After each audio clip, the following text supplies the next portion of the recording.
Wife cheated to get out of DUI and car impound.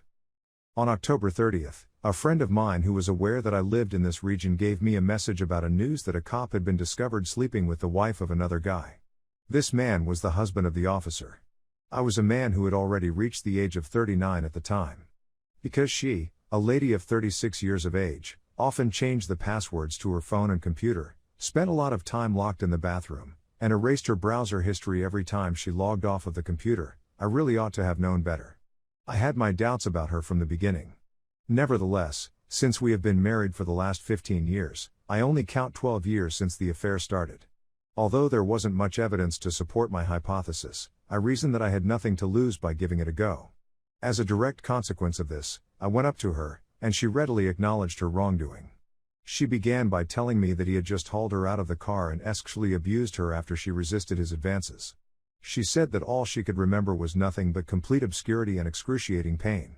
I informed her that I didn't trust what she was saying and that I had heard that you were given the choice of going to jail or having sex with another person. The next statement that out from her mouth was that he had assured her that nobody would discover the truth. After that, she left to use the facilities in the building. Since we lived in a small house that was situated in an alley, I was able to hear her asking him, "Who did you tell?"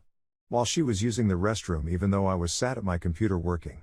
After that, she said that she was interested in seeking counseling for sexual assault at the hands of a law enforcement officer. Nevertheless, we are able to go through this and will find out a solution to this problem.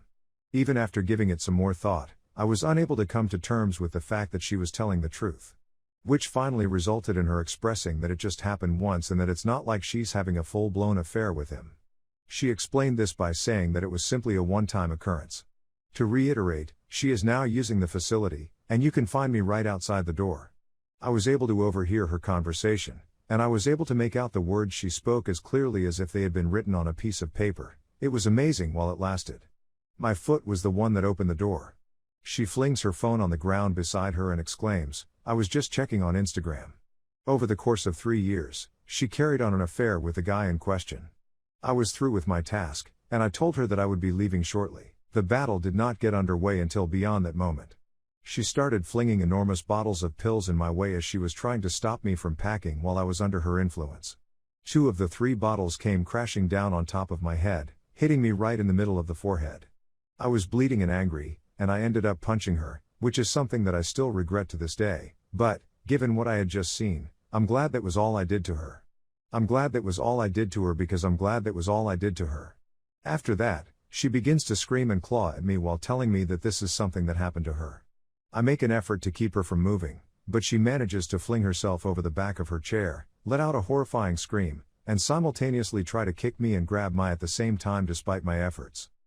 When she finally regains her composure, she contacts the authorities and accuses me of beating her and suffocating her. They appear, and I let them too, and they look at the cuts and scratches that I have on my face and forehead. They give me permission to get my belongings and go. As soon as I realized I was done with her, I dialed my brother's number and drove to a different state. While I was driving, she called and asked me to come back, but I declined her offer. She made a call to the police on the 31st of October, but she didn't submit a protection order until the 3rd of November, after she had determined that I would not be returning. On November 7th, after exhausting all possible avenues to identify the individual in question and coming up empty-handed, I contacted the local police station for assistance. They received my story but asked for a name. I told them I didn't have one and didn't see how I could provide one given that I wasn't with her when she was stopped and didn't participate in their affair, nor was I there when she said, "Yes, screw my wife." The only thing they did was phone her, at which point she categorically denied that anything had taken place, and then they had a detective speak to the male police. Did they anticipate that he would put up his hand and confess to doing it? No viewing of body cameras to see whether she was riding with him or doing anything else related to that. When you take into account both male and female cops, the total number of officers in this department is just 33. Therefore, nothing was accomplished, but such is life with the cops. Regarding the protection order, the 11th of November was the day I was required to appear in court and argue my position. The court did not award her one but instead merely allowed the emergency one to continue even after the divorce was finalized. The question then becomes who will be responsible for paying the fees. Due to the fact that we did not have a lot of money, I was forced to look for work in my new state. I am crossing my fingers that I will be able to finalize the divorce before the holidays. I lost a brother because of this since he is a former police officer. He called me a liar, questioned whether the other person should lose his job because of this, and placed the items that my soon-to-be ex-wife left off on the front porch for 2 days. To go back to the town where everything took place requires a trip of 5.5 hours. To anybody who saw the previous version that I uploaded and backed me, thank you very much. To the ones who felt I was lying, I don't care what you think since I was there and heard the words come out of her lips. I appreciate you taking the time to read this, and I look forward to the day when I will find someone new who will treat me with love and respect.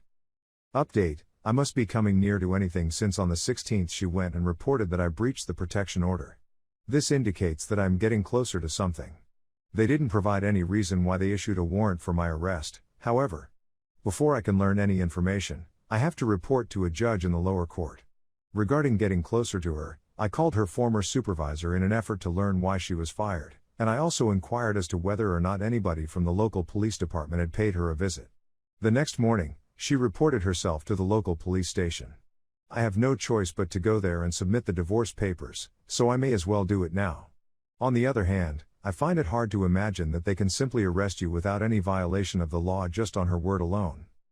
Small update: a small update of the situation, since I've had people asking for an update.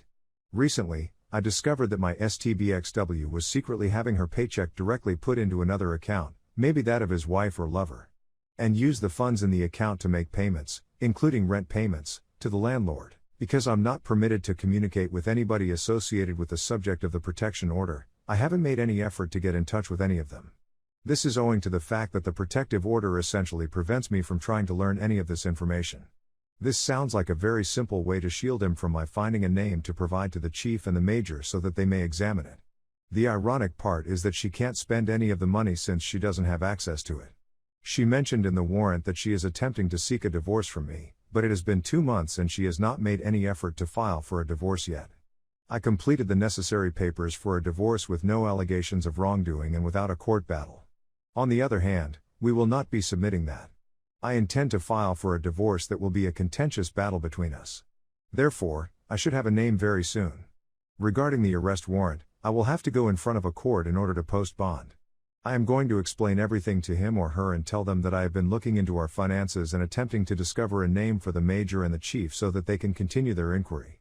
It will be some time before I provide another update since I need to save up enough money to hire a competent divorce attorney to examine the finances, despite the fact that I am aware of where to seek and whom to contact.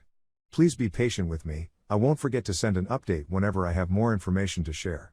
I'd want to express my gratitude to everyone who has followed me on this adventure and to those who have offered me words of wisdom and encouragement.